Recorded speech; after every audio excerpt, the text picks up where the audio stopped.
Hello mga kababayan, si Dante Maravillas. Dito muna tayo sa ating podcast, Life with Dante M. Pag-usapan natin itong naging vlog ng ating Pangulong Bongbong Marcos kasi naiyak po yung ating Pangulo dahil sa tindi ng korupsyon sa ating bansa, sa ating gobyerno. Ang pinupunto ng ating Pangulo, ang nagsasuffer sa korupsyon po, yung mga ordinaryong mamamayang Pilipino niya. Habang nagpapasarap sa buhay yung mga magnanakaw sa ating gobyerno. Ang tinutumbok niya yung issue sa flood control. Alam naman ninyo mga kababayan, kunting thunderstorm sa Metro Manila, kaagad, kawawa yung ating mga mamamayan. Yung mga commuters, nalulubog sa baha ng ating mga mamamayan dahil sa pagsasamantala ng mga kurakot sa gobyerno. Yan o. Marcos gets emotional in podcast teaser. Nobody is more important than the Filipinos. Ito yung series mga kababayan na podcast ng ating Pangulo with different journalists. And this time, ang nag-interview sa kanya si Vicky Morales ng GMA. Sabi ng ating Pangulo, ang mga ordinaryong mamamayang Filipino niya work hard and live for their families and should not be punished by systemic problems or corruption. So naintindihan natin yung pagiging emotional ng ating Pangulong Bongbong Marcos. Sino ba naman ang hindi magiging emotional sa mga nadiskubre ng ating Pangulong Bongbong Marcos na yung mga pinagawa ng gobyerno na mga flood control projects, mga ghost lang po, pero kinubra yung milyon-milyon na pera ng ating bayan. At hindi lang flood control. Tingnan ninyo itong report ng News 5. Kahapon lang po, unfinished bulk water supply sa Cebu, konektado kay Sara Diskaya. Matindi. Pati bulk water supply. Sabi dito sa report ng News 5, napag-alamang konektado kay Sara Diskaya ang dalawang hindi pa natatapos na bulk water supply na nagkakalaga ng 180.42 million pesos sa Alegria at Malabuyok ayon sa Cebu Provincial Government. Hawak ng St. Gerard Construction General Contractor and Development Corporation ang dalawang proyekto. Nagkakalaga ang proyekto sa Alegria ng 109.44 million pesos habang 70.99 naman yung sa Malabuyok, milyong peso yan. Ang proyekto ay mula pa noong 2023 at 2024 na kabilang sa suspended projects. You see, mga kababayan. At itong Pamilya Diskaya mga kababayan, sabi dito sa report ng DCMM kahapon, ang Pamilya Diskaya top contractor ng Duterte administration. Ayon yan sa PCIJ, Philippine Center for Investigative Journalism, number 1 contractor ang St. Gerard Construction General Contractor and Development Corporation noong panahon ng Duterte administration. At sabi dito sa report ng DCMM Radio Patrol 630, aabot sa mahigit 12 billion ang nakuhang halaga ng proyekto ng St. Gerard Construction General Contractor and Development Corporation pag mamayari ng Pamilya Diskaya. Na-award sa kanila ang proyekto sa panahon ng pamumuno ni Pangulong Rodrigo Duterte. At hanggang ngayon, pumorner ng bilyon-bilyong proyekto sa present administration, ang Pamilya Diskaya. Buti na lang na-discover ng ating Pangulong Bongbong Marcos. Kaya po siya nagsuna. Mahiya naman niya kayo. You see? So last year, sa kanyang sona, pinagmalaki niya yung mga napagawa, mga kababayan, na mga flood control. Ang akala ng ating Pangulo na overwhelmed lang ng mga baha at hindi na mga pag-ulan dahil sa climate change. Inagtaka siya, bakit yung mga pinagawa? Una ng previous administration, 13,000 pinagawa ng previous administration. Dagdagan pa ng present administration, 9,000 flood control project. Pero nung last year mga kababayan, 5,500 pa lang yung bilang ng ating Pangulo. Pero walang epekto, lalong lumala yung pagbabaha. Kaya ang ginawa ng ating Pangulo, chinek niya. Ayun, ito na nga po. Ang dami pala mga kababayan na kung di defective, ghost project, yung mga flood control projects ng gobyerno. You see, napaluha siya sa kanyang podcast. Sino man naman na presidente, mga kababayan, ang hindi mapapaluha luha sa kalagayan ng mga tao. Kunting thunderstorm ganyan sa Metro Manila. Kawawa yung ating mga mamamayan. O, tingnan ninyo ang ating mga mamamayan, pati mga guro mag-aaral. Yan ang kanilang kalagayan. O, ito yung kahapon, no? Yan, sa report ng UNTV. Halos di madaanan ang national road sa Putatan, Muntinlupa dahil sa baha. Kahapon lang yan, no? You see? Wala pang bagyo, thunderstorm lang po, mga kababayan, habagat. Yan sa Masantol, Pampanga. Bumigay na river wall, sanhi ng pagragasa ng baha sa Pampanga, Masantol, Pampanga. Tingnan naman ninyo ang kalagayan ng mga tao. Kahapon yan, mga kababayan. Ito sa Las Piñas. Bahagi ng Marcos, Alvarez Avenue, Las Piñas. Yan, You see? Kaya talagang napaiyak yung ating Pangulong Bongbong Marcos. Grabe yung pandaraya na ginawa ng mga kurakot sa gobyerno with the contractors and the mga district engineers. Siyempre, nasa likod niyan mga politiko. Kaya sabi ng ating Pangulo, maya naman kayo. Sabi dito, the short video uploaded to his Facebook page kahapon po was accompanied by the caption, "Nobody is more important than the Filipinos." In the clip, the president appeared visibly moved when asked if he was getting teary-eyed. Why? Or if he was getting teary-eyed. Sagot ng ating Pangulo kay Vicky Morales, "Yes, because I'm very upset." He said, "It was painful to see Filipinos struggling when they had done nothing wrong. No, because I see people having a hard time, and they don't deserve it." Sabi ng ating Pangulong Bongbong Marcos. Tama po. Hindi deserve ng ating mga mamamayan. And siguro kung na-check ito noon pang panahon, kasi ito pong pagnanakaw na to is OP sa DPWH. Matagal na to po, dekada na to. Simula nang mauso yung pork barrel fund ng mga congressmen. Itong mga congressmen, mga kababayan, tapos mga senador, dati wala man yan na pork barrel fund. Noong panahon ng kanyang tatay, wala man yan. Nang pumasok po yung administrasyon ni Cory Aquino, doon nagsimula yung pork barrel. Doon nagsimula yung SOP na tinatawag, mga kababayan. Massive na pagnanakaw. Ang daming pera po ng ating gobyerno. Kung nagamit lang ito sa tama, malamang sa malamang, hindi tayo napag-iwanan sana ng mga kalapit bansa natin. So naungusan pa tayo ng dati, mas maunlad tayo. Noong panahon, mas maunlad pa tayo sa South Korea, sa Taiwan, sa Singapore. Second to Japan tayo, sa Vietnam, sa Indonesia, sa Malaysia. Pero nalampasan po tayo. Mataas-taas lang tayo, mga kababayan, kaysa sa Laos. You see? Bakit? Dahil po sa massive corruption. Yung tatay ng ating Pangulo, inaccuse ng corruption. Ang pumalit na mga administrasyon, mas malala pa po.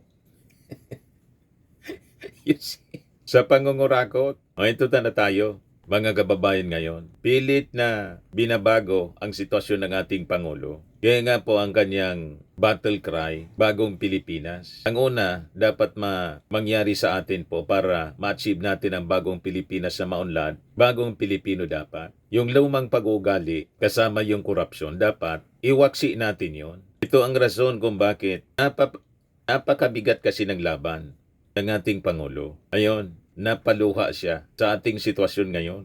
Marcos stressed that ordinary citizens work hard and live for their families and should not be punished by systemic problems or corruption. Mabuti kung masamang tao yan, dapat parusahan. Hindi naman sabi ng ating Pangulo.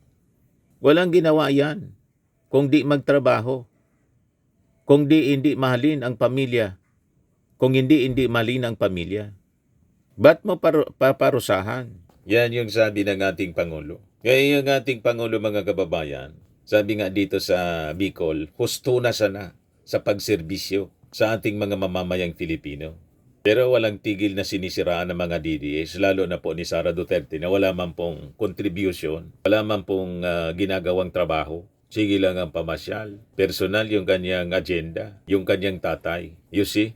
Tingnan ninyong ginagawa ng ating Pangulo. PBBM overseas yakap caravan in Bohol to promote healthier school communities. Ito siya. PBBM ends Siquijor brownouts with new 17.8 megawatts power plants. Sige lang ang trabaho niya. Tiniyak ni Pangulong Ferdinand Marcos Jr. kahapon ito na buo na ang supply ng kuryente sa Siquijor matapos ang ceremonial switch on ng 17.8 megawatt new Siquijor diesel power plant sa Larena, Siquijor na may sapat na kapasidad at reserba upang maiwasan ang brownouts. Ito yung irrigation sa Bohol, mga kababayan.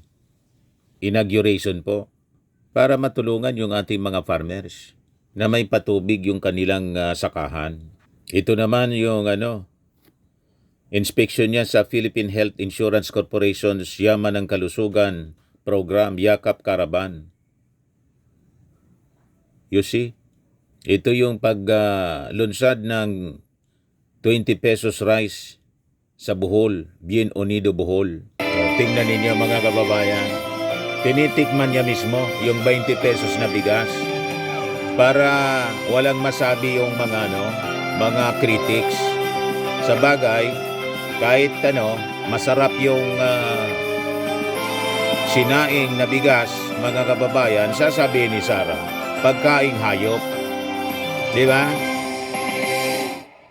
Pagkaing hayop pa rin sa kanya ang mga 20 pesos na bigas. You see? Hapon po. Magandang hapon po. Nandito po kami lahat upang pagmasdan at tignan itong aming pag-distribute ng 20 piso kada kilo na bigas na dito sa kadiwa namin. At tinitignan natin na lahat ng mga qualified na dapat makatanggap ng 20 pesos per kilo ay nabibigyan ng kaunting tulong para naman makamura ng konti sa 20 pesos. Kasama din po natin dito, nandito po, siyempre nandito yung inyong gobernador na marami rin programa para pagandahin ang presyo ng palay, para makapag-avail doon sa subsidy ng national government para maipagbili nga ang bigas. At lahat po ng nakikita ninyo, ito po ay hindi nagaling labas ito. Dalhin dito sa Bohol. Ito, binili sa inyo, sa mga magsasaka dito. Andito rin po ang Department of Agriculture, ang kalihim ng Department of Agriculture, Secretary Kiko Laurel. Andito rin, tumingin din kami pumunta rin po kami sa eskwela. Tinignan namin yung feeding program at saka yung mga facilities ng ating mga estudyante para naman maging maayos, at sinama po natin ang DepEd Secretary Sani Angara. At yung hinahanap ng lahat ng mga magsasaka, ang administrator ng National Irrigation Association Authority, Administration, NIA. Dahil nung kausap namin ang mga magsasaka, lahat pare-pareho, hindi lamang dito sa Bohol, lahat na mapunta namin, yun lang talaga. Dahil alam nga natin na talaga ang pinakamahalaga para sa agrikultura ay yung patubig. Pero bukod pa sa patubig, nagbukas tayo kanina ng service area na 300 hectares, 400 ang beneficiary farmers. Yung binuksan namin na dam, sa Kalunasan. At siguro, titignan po natin, saan pa natin makakapaglagay ng ganyan. Kasama na rin po dyan, hindi lang pag-iipon ng tubig para sa irigasyon, kasama na rin dyan ang flood control, kasama na rin dyan kung may power element, kung minsan linalagyan namin ng solar. Kaya titignan po natin at alam naman po natin na ang pinakamahalaga para sa ating mga magsasaka ay yung patubig. Pero dagdag pa ron, kung titignan nyo po sa labas, nakapagbigay tayo ng mga bangka, nakapagbigay tayo ng mga traktor, mga harvester. Ito po kasama po sa RCEP, sa PhilMech, yung para mechanization, para maparami natin ang mechanization. Nagbibigay kami ng mga makinarya. Yan, ganyang klase po, mga harvester, mga traktor, mga drying machine, milling machine. Yung milling machine pala ninyo sira, yung milling plant ninyo sira. So titignan po natin para maayos yung inyong para nandito, para yung kita sa pagproseso ng palay hanggang bigas ay hindi mapupunta sa ibang lugar, hindi na mapupunta sa middleman, yung trader. At may iwan na rito sa inyo para yung kita, gaganda ang kita ng ating mga magsasaka. Yan po ang aming tinatrabaho. Asahan po ninyo na kahit na nagbabago ang panahon, kahit na may tinatawag na climate change, na kung minsan natatamaan yung ating mga tanim, at saka yung palay, kung minsan medyo hirap dahil uulan, tapos aaraw, tapos uulan, nasisira yung quality nung ating palay. Pero pagka maganda ang patubig natin, hindi na yan magiging problema. Kaya po, yun po ang aming tinitignan at binibigyan ng pansin. Asahan po ninyo na ipapagpatuloy po natin to. Hindi lang minsan ito, tuloy-tuloy na po ito hanggang katapusan. Maraming pong salamat. Good luck po sa inyo lahat. Maraming salamat sa mainit niyong pagsalubong. Thank you po. So grabe po ang sipag, mga kababayan ng ating Pangulo. Pagkatapos, yung mga kurakot, napakasipag naman magnakaw. Talagang mapapaya ka. Yun ang nangyari sa podcast ng ating Pangulong Bongbong. Ayan po yung interview ni Vicky Morales po. You're teary-eyed. I'm sorry? You're teary-eyed? Are you teary-eyed? Yes, because I'm very upset. No, because I see people having a hard time. And and they don't deserve it. Mabuti mga kung masamang tao yan. Dapat parusahan. Hindi naman eh. Walang ginawa yan kundi magtrabaho.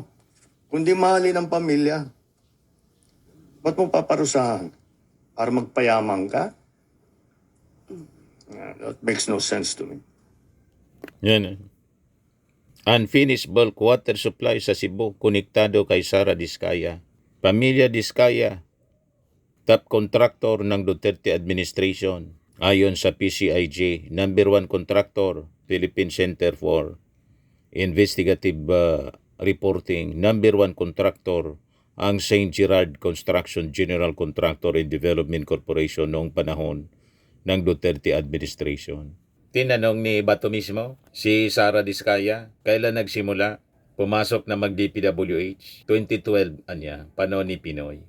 Nag-follow up ng tanong si Bato, yung flood control anya, kailan kayo pumasok? 2016 anya. Sigurado ka anya? Anya, 2016.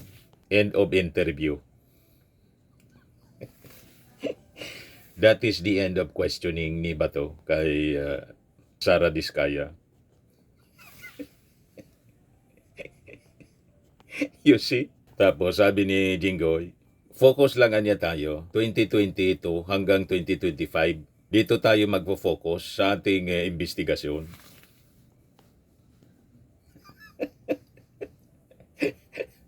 Ganon mga kababayan.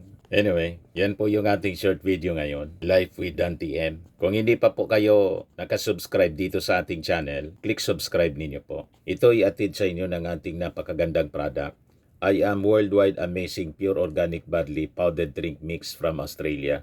Yung gustong mag-try nito po na ating product, mag-message na lang kayo sa akin, Dante Maravilla, sa messenger po sa Facebook. Kung gusto ninyong mag-business, message ninyo, direkta yung aking anak, Riz Maravillas, para ma-orient po kayo. Lagi ninyong tatandaan mga kababayan sa buhay, you become what you believe. Bye-bye po. God bless.